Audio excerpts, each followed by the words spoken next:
all to play for still. I think so. Do you want to bet against us?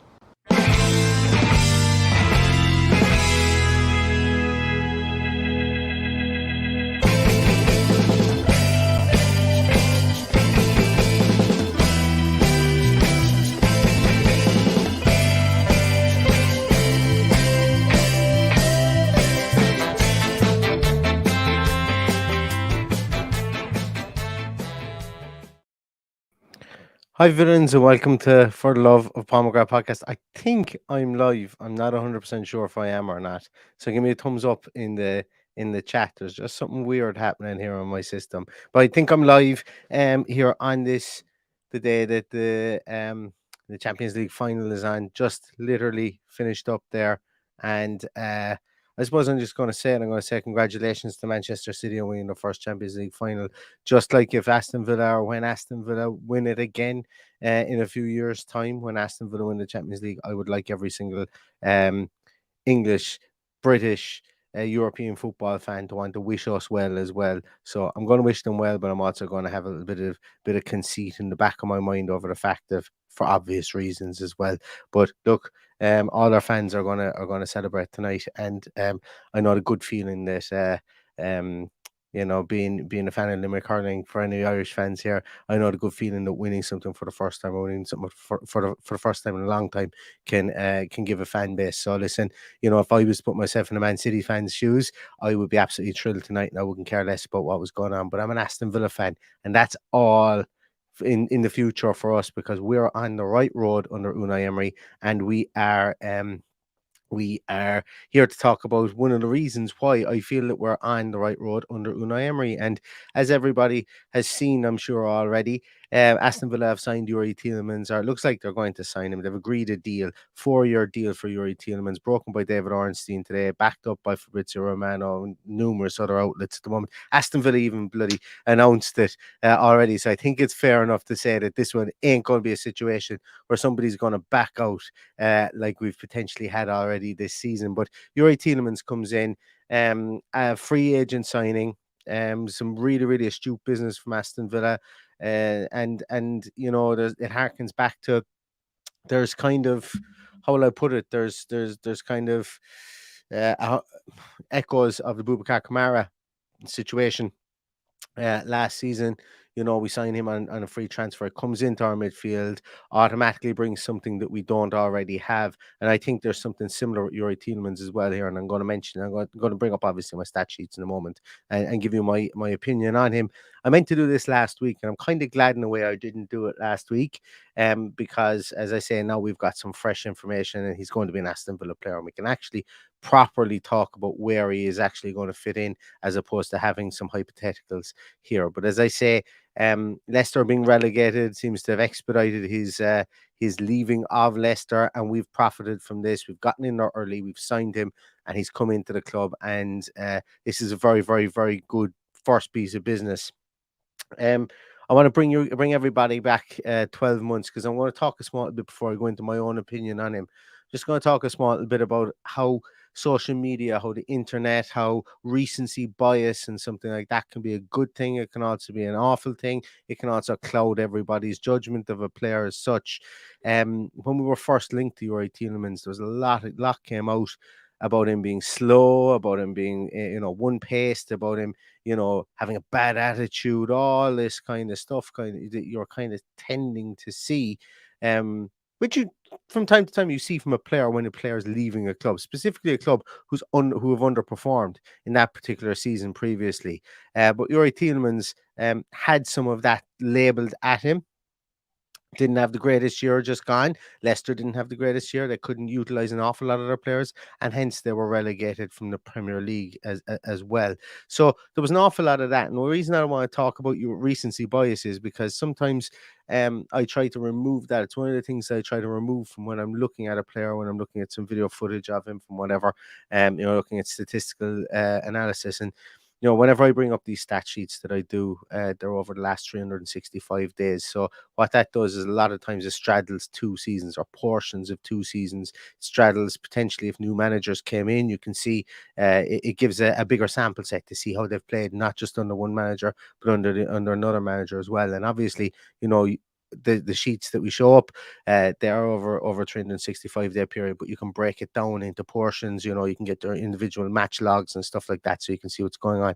But the biggest thing I think about Youri Tielemans is he's somebody that Brendan Rodgers started to like. I suppose he started to. I'm not going to say panic, but he started to try and stem the flow of goals being conceded, and to do that, he kind of essentially had Youri Tielemans retreat back into very much into that number 6 role, where he is comfortable enough in playing, and I don't think that's where he's going to play for Aston Villa. I don't think he's going to be a number 6 for Aston Villa for a couple of reasons we'll get into in a moment. Um, and I could be wrong. He could come in. He could be a number 6 for Aston Villa, but I just don't think that that's going to be the position for him. But I think Rodgers kind of retreated him into that role, and then for a finish, kind of phased him out of the team and in favor of Sumari and in favor of Ndidi and in favor of Dewsbury Hall, and just I think players that he wanted to get a better shield in front of that back four. And he was getting worried, I suppose, about the way that results were trending and form was trending, I suppose, under his tenure, under his stewardship, and that's kind of where it went for Youri Tielemans. Obviously, whether he down tools or whatever during the course of the season, I don't know. But a fresh start for an awful lot of players can really kickstart them, especially when he's only 26 years of age, signing a 4-year contract, coming into a midfield that I have to say it has blossomed over the course of the last season under Unai Emery's tenureship. I would imagine he would have looked to see, I'm 26. This is going to be a big contract for me because I'm a free agent. And secondly, I need a team manager here. I need a manager who's going to come in, or I'm going to be able to sit under, learn, and it's going to utilize me in a specific way. And I would imagine all those conversations would have been had. Now, that's kind of what I wanted to get at. And because 12 months ago, if Arsenal were going and looking to sign this person looking to sign Tielemans for, I think it was 45 million or something along those lines. They were looking to essentially pay Leicester what they signed him for. We would have all been swinging from the rafters, I suppose, Youri Tielemans signing for Aston Villa 12 months ago. And I still am very, very much so in the bracket of this is a really good signing. He gives us something different that we don't have.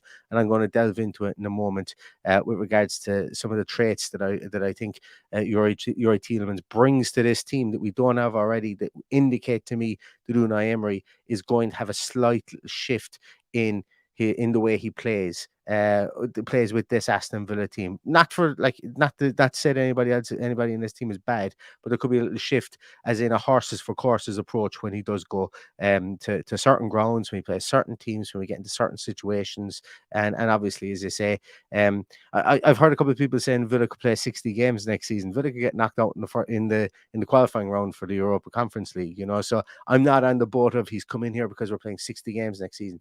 Yes, we want to be playing 60 games next season, but this guy is coming in here predominantly to help us in the Premier League and within domestic competitions, because we can start worrying about whatever else we do in Europe for me once we get into the European stages. And I do absolutely 100% think that we will get in there. But as I say, counting chickens before they hatch is not something that I try to do willfully anyway. But let's take a little look at Tielemans. Before I do that, I want to just pop into a couple of your comments there as well. Where are we? So first of all, Stevie B, thanks very much for that. Really, really appreciate it. Yeah, Gene Taylor says, I'm back in my Villa boot. I am. I moved back into my house there 2 days ago, so I am thrilled to bits with that. So I'm back in my boudoir. Thanks. It's absolutely fantastic to be back here again. Where else are we? Yeah, there's a bit about Oxlade-Chamberlain as well. He's not coming, as far as Greg Evans said. So I'm not didn't give it too much thought anyway. Boom, boom, boom. Sorry. So I'm going to get onto some slides here, and we'll pop these up. I'm just a bit distracted because I can hear a baby crying inside indoors. So this may be quite a bit of a shorter podcast than I envisaged. But Youri Tielemans, as you say, Leicester City player, formerly an Leicester City player, now an Aston Villa player. I had these done up for last week, but let's take a little look at where he fits in with this squad. I've re-added in Jacob Ramsey in here because I've given a full cross section of the midfield four that we had here, and I wanted to share where he kind of fits in with regards to that. And one of the big things that we can see here straight away is that he brings something a small bit different. Well, maybe it jumps off the page to you guys. He brings a small bit of something different with regards to his progressive passing. And this is the crux of it. When Aston Villa have built up over the course of the last Unai Emery, we call it the Unai Emery era so far, they've done so an awful lot with triangles. They've done so an awful lot with sharp progressive runs. Douglas Luiz progressing the ball forward, carrying it forward a slight distance, passing it out wide, bringing it back into the centre, creating small pockets of space and utilising those. With Youri Tielemans, what he brings is that ability to be able to play that ball forward quickly. Now, not in a long ball situation. You guys are probably after reading lots of scouting reports on him already, and you look at his statistics. His long passing ain't the best. His pass completion rate is only so as well. But in and around the intermediate stuff, he's very good, and he does look for that progressive pass as a first route towards goal for him. So for me, as well, his passing rate here, I think over the last 365 days, we got to remember that he was played in a more withdrawn role in that number six, in a number six role almost. A lot of the balls he was trying to play were raking balls, maybe crossfield balls, maybe diagonal balls and stuff like that. I think with this Aston Villa side, I think he'll be stationed maybe a bit further up the field. I think the narrow midfield will still be utilised. I wouldn't be too surprised to see Youri Tielemans play that John McGinn role on the right-hand side of midfield, and McGinn pushed forward into that number 10 role at times to play a diamond. With obviously a sitter in the middle, or maybe two sitters at the back. So I wouldn't be too surprised to see that. But you even look at his heat map there; it's very right side dominant, and that does bring into question. We were linked with Guendouzi. Does this knock the Guendouzi transfer on the head? I think it probably does. But what happens to John McGinn, considering he was right side dominant as well when we played, or when this formation was played? We do know that Unai Emery has wanted to push him forward a small bit more, and I think that Youri Tielemans, while central midfield and defensive midfielder have been his two positions over maybe the last year or two, 2 years, 3 years, we have seen him strike some good strikes, some good goals. He's good shooting from long range.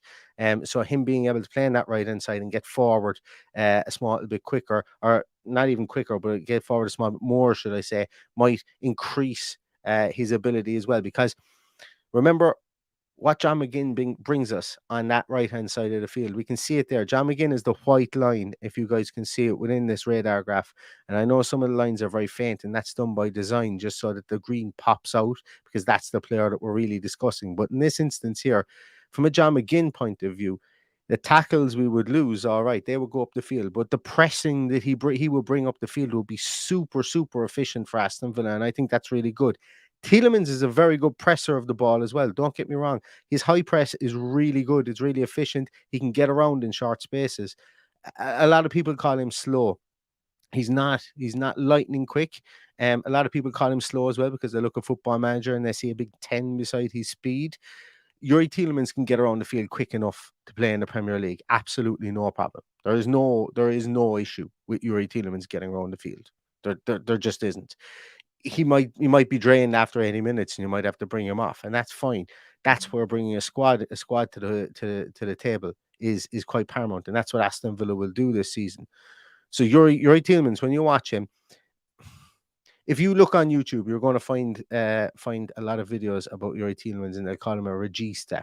Okay, I'm not going to go down that road because, to be honest with you, it would be fraudulent of me to even try and explain what a regista is, because I don't really know, and I don't really know, do any of those roles, those Italian sounding roles, those Italian names, do they really fit into the English game anyway? So they obviously exist, but I don't know if they fit into the English game anyway. But why I'm saying that is that, Tielemans can press. He can win that ball back. We see there he's got a higher recovery rate than any of the players on our team. He's got a comparable interception rate than with the players that we have in our team. He's got a better dribble success rate, albeit he doesn't dribble an awful lot. Shot creating actions are better. Progressive passes are markedly better than anybody else in the team. His passing percentage, yes, is a bit lower.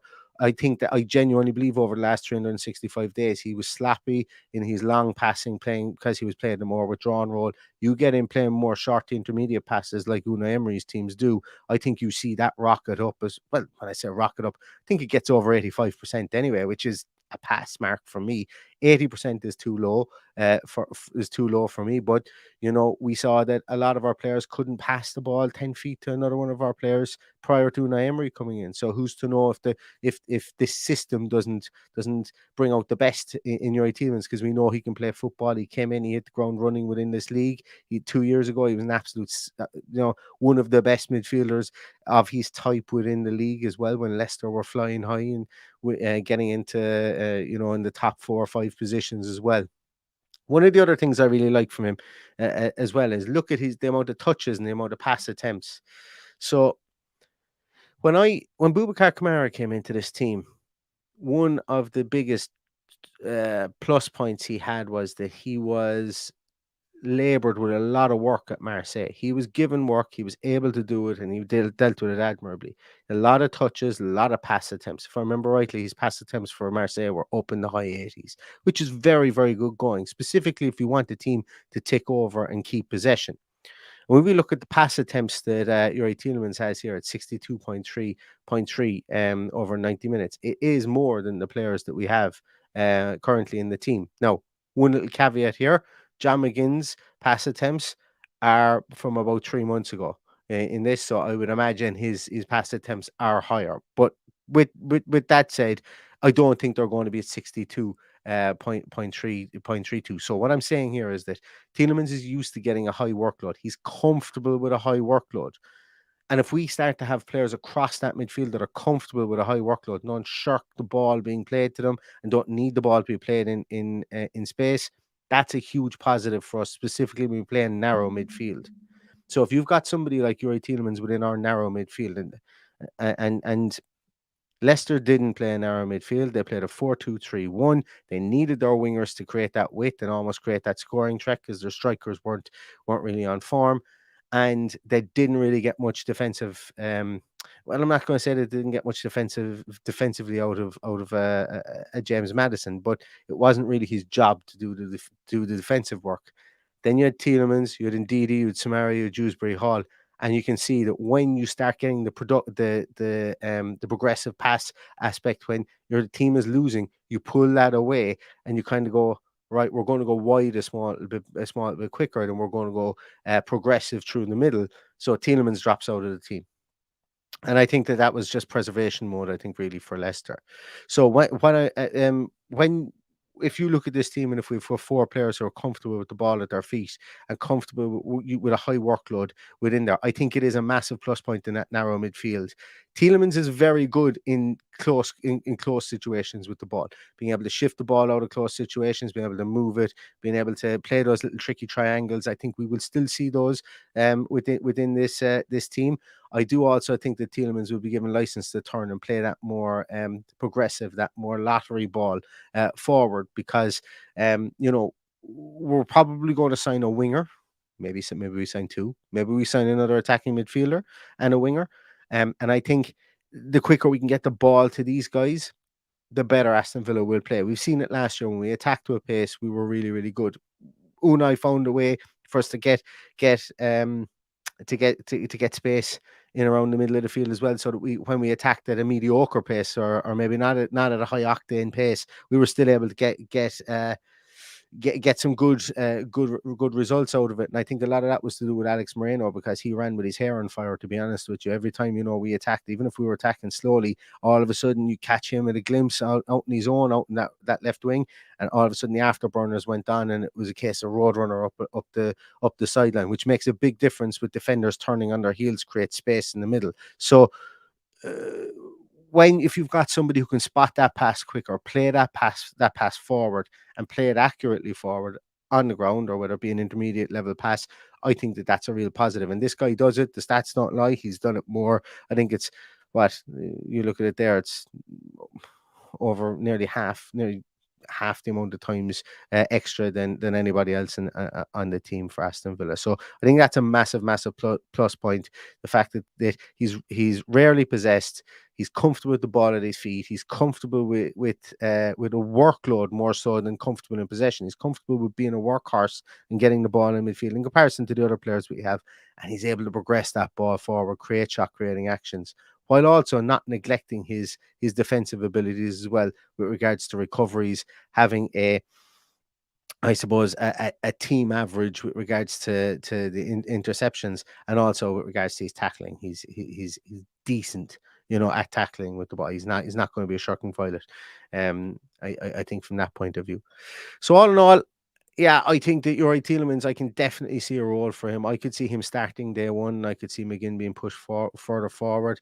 Obviously, we're going to see a lot of names that we've fallen in love with this season that have been on the team, maybe played 30 games out of 38. We're going to see them rotated a bit more next season because the squad will be stronger. It just really will be. We will have extra bodies in midfield, whether it be extra attacking midfielders, whether it be an extra winger. We should be seeing an extra striker in, if not two.